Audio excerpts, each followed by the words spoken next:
जय जगन्नाथ नमस्कार आपण मान फूडी एसके शिवाना चैनल को बहुत सारा स्वागत जनाऊँगी। दर्शक बंधु आज आम बनवा पत्र पोड़ा आलू पोड़ा पत्र आम आलू पोड़ा केमती बनाऊँगी रेसिपीटा को प्रथम शेष पर्यटन देखूँ आपण मैंने भल लगे गोटे कमेंट माध्यम जनइबे सेयार भी करूँ। चलते आम रेसिपी आरंभ देखूँ मु 4टी कंचा आलू नहीं जाइए आम आलू को कौन करवा चोपा छड़ेकि आम सरू सरू काटिदे आपण मैंने ग्रेटर साजे ग्रेट करपारती किंतु आम ग्रेट करवा नहीं आम पनिक कि छुरी सरू सरू काटिबा जमी चोपाटा छड़ा हम। दर्शक बंधु देखूँ मु आलूटा काटी देती के पतला पतला एमती सरू सरू कटा हम एमती लंबा साइज काटिकी पानी में पकई देती कला न पड़ो आम कौन कर चलता आलू को भल कि धोईकी गोटे पात्र को छाणीदबा। देखो गोटे ग्राइंडर जार नहीं जाइए आम कौन कर चलते बेसर बनइबा आम गोटे पियाज रु गोटे फाड़ पियाज नहीं जावा तापर रसुण 4-5 फुट रसुण नबा अदा टिके नहीं जाइए छोट खंड अदा आम छोट अल्प टे बेसर बनइबा गोटे लंका नहीं जा शुखला लंका तापर सोरिष अध चामच नहीं जावा जीरा आम अल्प टे नहीं अध चामच टे कम नहीं जावा। चलतु चिकन की बाटी आने अल्प टे पानी देकि देखो आलू तक सब मुझे कषा को छाणी नहीं जाइए आम से कौन करवा गोटे कटा था गुंड गुंड पियाज पकईदबा तापर टमाटो कटा पकईदबा धनिया पत्र कंचा लंका 4टा पकईदबा आम हलदी गुंड पकईदबा स्वाद नहीं आम लुण नहीं जावा गोटे चामच लुण छोट चामच तापर आम काश्मीर लंका गुंड नहीं जावा ये ऑप्शन अच्छे आप ननेले भी चलो तापर आम जो बाटन बाटी ना बेसर बाटन आम पकईदबा तापर आम एथे नहीं जावा देखो भूषण पत्र सोरिष जीरा आ सोरष तेल पकईकी मुझे फुटई देती आम एतिक सब आथे नहीं जावा भूषण पत्र पकई देती देखो टे फुटा तेल आ टे फुटेकी नहीं गले से भल स्वाद लगे आपण मैंने भी चलो आम जेहतु तेल ये पकई दिगला तापर एथे दर्शक बंधु कंचा सोरष तेल आम गोटे चामच एमती पकईदबा देखो आम आपको सब एमती गोलीदबा कमती भलसे गोलीदबा रेसिपीटा प्रथम शेष पर्यटन देखूँ स्किप करतु नहीं एमती नुआ उपर बनइले आ बहुत स्वादिष्ट लगे आपण मैंने थे के बनई थे मोर जमी बनाऊे बनातु रेसिपीटा संपूर्ण देखूँ एमती आम भलसे एमती गोलीदबा देखो गोटे कदली पत्र नहीं चिरी गोटे थाड़ी कदली पत्रटा सेकी देती देखो निआरे सेकिले से नरम हो आम ये डबल कदली पत्र एमती पकईदबा तापर मोर आलू जो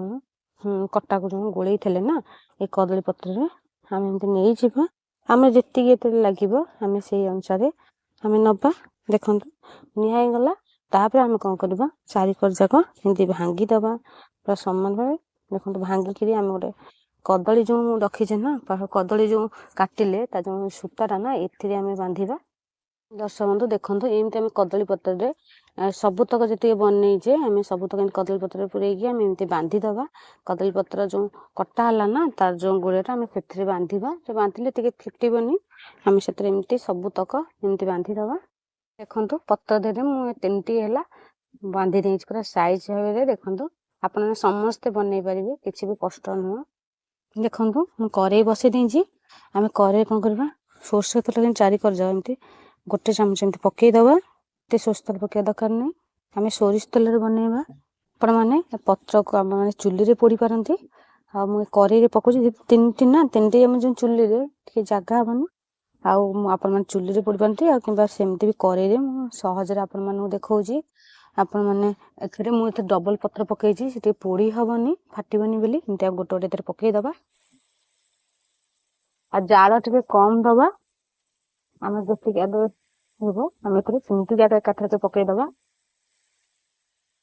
देखते जाल टे कम कम दबा सब तो पकईदे आम से गोटे घोड़नी घोड़े दबा घोड़नी जो घोड़ा 5 मिनट पर्यटन घोड़ेदेवा जाल टे कम जमी सीझीब ना डबल पत्र से बंधा है पत्रटा न फाटा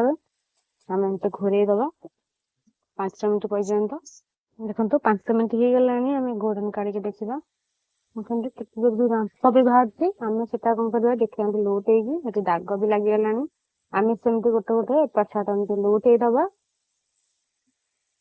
चिकेन मिनट जाक कथा एमती आम गोटे गोटे गोटक एमती लौटेदबा एमती देखते जेहतु लौटा हो गला सेमती आम घोड़नी घोड़ेदबा एमती आउ 5 मिनट पर्यंत देखो 5 मिनट हो गला आम कवर काढ़ी देखा आम पिठा करता साइज एपट साइड लौटेदबा सब भी दाग लगे आउ गोटे 2 मिनट पर्यंत एमती एपट साइड लौटेदबा ଆଉ ଯୋଉମାନେ ନୂଆ ଦେଖୁଛନ୍ତି ଏପର୍ଯ୍ୟନ୍ତ ସବସ୍କ୍ରାଇବ କରିନାହାନ୍ତି ଯେତେ ଜଲ୍ଦି ଗୋଟେ ସବସ୍କ୍ରାଇବ କରିଦିଅନ୍ତୁ। ଆଉ ଆପଣ ମାନେ ବହୁତ ସେୟାର ବି କରନ୍ତୁ ଫ୍ରେଣ୍ଡ ମାନଙ୍କୁ। ଆଉ କଣ ଦେଖୁଛନ୍ତି ଗୋଟେ କମେଣ୍ଟ ମାଧ୍ୟମରେ ଜଣାନ୍ତୁ। ଦେଖନ୍ତୁ ଏମିତି ଯେହେତୁ ଆମେ 2 ମିନିଟ୍ ପର୍ଯ୍ୟନ୍ତ ଏମିତି ଏପଟ ସେପଟ ଲଉଟେଇବା। ଦେଖନ୍ତୁ ଇଏ ତ ହେଇଗଲାଣି। ଆମେ କଣ କରିବା ଗୋଟେ ଥାଳିକି ବାହାର କରିଦବା। ଥଣ୍ଡା ହେଇସାରିଲା ପରେ ମୁଁ ଆପଣ ମାନଙ୍କୁ ଦେଖଉଛି କେମିତି ସିଝିବି ଜାଣିଛୁ। ଦେଖନ୍ତୁ ଥଣ୍ଡା ହେଇଗଲାଣି। ଆମେ କଣ କରିବା ଆର ଯୋଉ ବନ୍ଧା ହେଇଥିଲା ସେଟା ଯାକ ଦେଖନ୍ତୁ ସୂତା ଯାକ ଆମେ ଏମିତି ଫିଟେଇ ଦବା। ଏ ସୂତା ଯେହେତୁ ବନ୍ଧା ହେଇଛି ଦେଖନ୍ତୁ ସୂତା ବି ଏତେ ପୋଡିନି। କଦଳୀ 5 ଟଙ୍କାରେ ବାନ୍ଧିଲେ ସେ ଏମିତି ପୋଡିବନି, ଟିକେ ବି ଉଷୁମ ଅଛି। ଆମେ ଏମିତି ଫିଟେଇ ଗୋଟେ ଆପଣ ମାନଙ୍କୁ ଦେଖଉଛି କିନ୍ତୁ ଆଳୁ ପୋଡାଟା କେମିତି ହେଇଛି।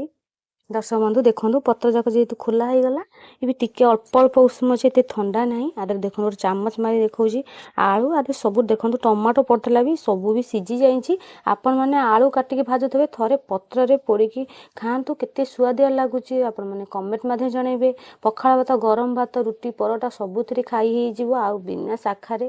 ଆଉ ଏ ପତ୍ର ପୋଡାର ସ୍ୱାଦିଷ୍ଟ ଭଜାଠାର ଟିକେ ନିଆରା। ଆଉ ଆପଣମାନଙ୍କ ଭଲ ପାଇବା ଆଶୀର୍ବାଦ ରହିଲେ ମୁଁ ଏମିତି ଆପଣମାନଙ୍କ ପାଇଁ ନୂଆ ନୂଆ ରେସିପି ନେଇକି ଆସିବି। ମୋର ରେସିପିଟାକୁ ପ୍ରଥମରୁ ଶେଷ ପର୍ଯ୍ୟନ୍ତ ସମ୍ପୂର୍ଣ୍ଣ ଦେଖିଥିବାରୁ ଆପଣମାନଙ୍କୁ ବହୁତ ସାରା ଧନ୍ୟବାଦ ଜଣାଉଛି। ବର୍ତ୍ତମାନ ମୁଁ ରହୁଛି। ଜୟ ଜଗନ୍ନାଥ, ନମସ୍କାର, ଧନ୍ୟବାଦ।